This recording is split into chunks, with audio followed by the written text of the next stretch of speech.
Olá pessoal, aqui é o Felipe Castanheira. Vamos resolver agora algumas questões da Polícia Rodoviária Federal. Então vamos lá. Uma unidade da PRF interceptou durante vários meses lotes de mercadorias vendidas por uma empresa com a emissão de notas fiscais falsas. A sequência dos números das notas fiscais apreendidas, ordenados pela data de intercepção, é a seguinte: 25, 75, 50, 150, 100, 300, 200, 600, 400, 1200 e 800 e por aí vai.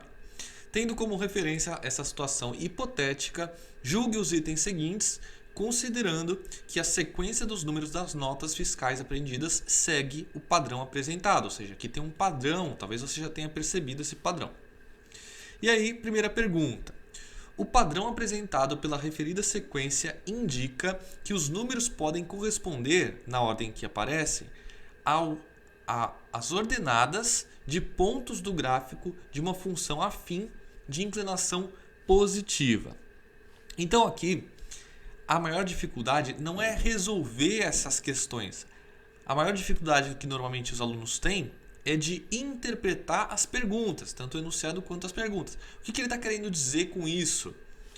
Vamos começar explicando o que é uma função afim e com inclinação positiva, tá? Função afim é uma função de primeiro grau. Então, lembra quando a gente tinha aqui, por exemplo, o eixo x e o eixo y, e aí se formava uma reta. Por que eu estou colocando uma reta aqui? Porque a função afim é uma função de primeiro grau, né? Com aquele estilo y é igual a alguma coisa vezes x mais alguma coisa. Por exemplo, vou colocar assim, ax mais b. Pode ser 5x mais 2, qualquer coisa desse tipo. Onde isso aqui é uma função de primeiro grau, porque não tem elevado ao quadrado. E aí a inclinação é positiva. O que significa inclinação positiva? Aqui essa reta é crescente. Função de primeiro grau é uma reta, não é curva. Se for segundo grau, aí é um arco de parábola. Função afim, primeiro grau, reta.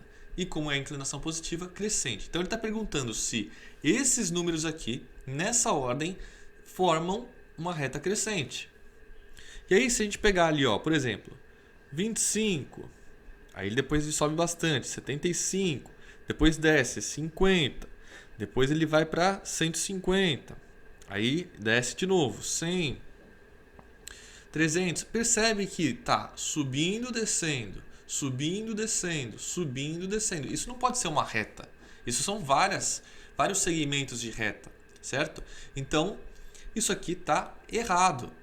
Para que fosse uma reta crescente, o que teria que acontecer? Ele teria que ser exclusivamente crescente. Beleza? Teria que ser exclusivamente crescente. Ou seja, nenhum número poderia ser menor que o anterior. Todos os números da sequência teriam que ser maiores que o anterior, para que fosse essa 21 tivesse correta. Beleza? Então, errado. Vamos para a 22. E a questão 22 fala o seguinte: a partir do padrão da sequência, infere-se que o 12º termo é o número 1600. Vamos ver. Vamos tentar pegar aí o padrão. Tem várias coisas que você pode perceber de padrão, mas uma delas é, por exemplo, que um número, ele multiplicado por 2, ele vai dar um número que está duas vezes depois dele. Ó, 25 vezes 2 dá 50, 75 vezes 2 dá 150. Então, um número vezes 2 dá sempre o que é dois passos depois dele, duas casas depois dele. Então, 50 vezes 2 dá 100, 150 vezes 2 dá 300 e assim por diante. Beleza, esse é um jeito de ver. Você poderia também pensar o seguinte: 25, você faz o triplo depois o dobro, né? Então o triplo de 25 é 75, o dobro de 25 é 50. 50, o triplo depois o dobro, então o triplo de 50 é 150, o dobro de 50 é 100. 100, o triplo é 300 e o dobro é 200 e assim por diante. Você poderia fazer desse jeito também. Beleza. A gente quer chegar no próximo valor, tá? Vamos só contar aqui para ter certeza. que ele quer o 12º termo, tá? 12º termo, ou seja, o 25 é o primeiro. Depois, segundo, terceiro, quarto, quinto, sexto, sétimo, oitavo, nono, décimo, 11º e 12º. 12º é o próximo. O que a gente tem que fazer? A gente tem que pegar o que está 2 casas antes e multiplicar por 2. Certo? 2 casas antes multiplica por 2. Então, 1.200 vezes 2 dá 2.400.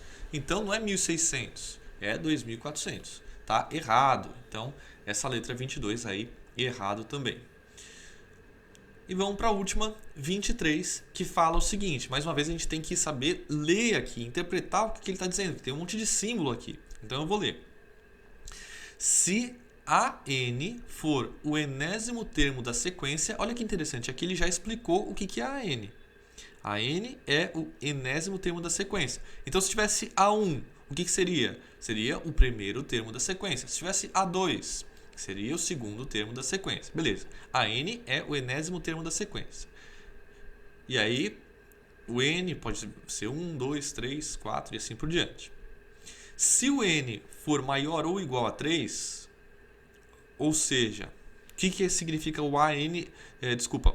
O N ser maior ou igual a 3. Significa que o AN vai ser o terceiro termo da sequência, ou o quarto, ou o quinto e assim por diante. Tá? Porque tem que ser maior ou igual a 3. E aí ele fala assim, tem-se que... Então, pressupondo que a gente vai usar só para N's maiores ou iguais a 3. Ou seja, só a partir do terceiro termo da sequência. Tem-se que... Esse valor de AN é o dobro de AN-2. Então, por exemplo, se a gente quiser pegar o A3 mesmo. O A3 é igual 2 vezes o A de 3 menos 2. Quanto que é 3 menos 2? 1. Então, o que ele está querendo dizer? Que um número ele é o dobro do anterior do antecessor dele, né? Ou 2 casas antes dele. Então, se você voltar 2 casas, você vai estar multiplicando por 2. E é isso que a gente percebeu. É essa regra que a gente percebeu. A partir do terceiro termo, se você pegar 2 casas antes e multiplicar por 2, você vai chegar no resultado. Tanto que o 150, olha só, o 50 é 25 vezes 2, o 150 é 75 vezes 2, que ele está pegando o quê? Está pegando 2 casas antes e multiplicando por 2, e assim por diante. O 100, ele é o 50 vezes 2. Então, esse sim está correto. Beleza? Deixe seu like, um abraço, bons estudos a todos e tchau!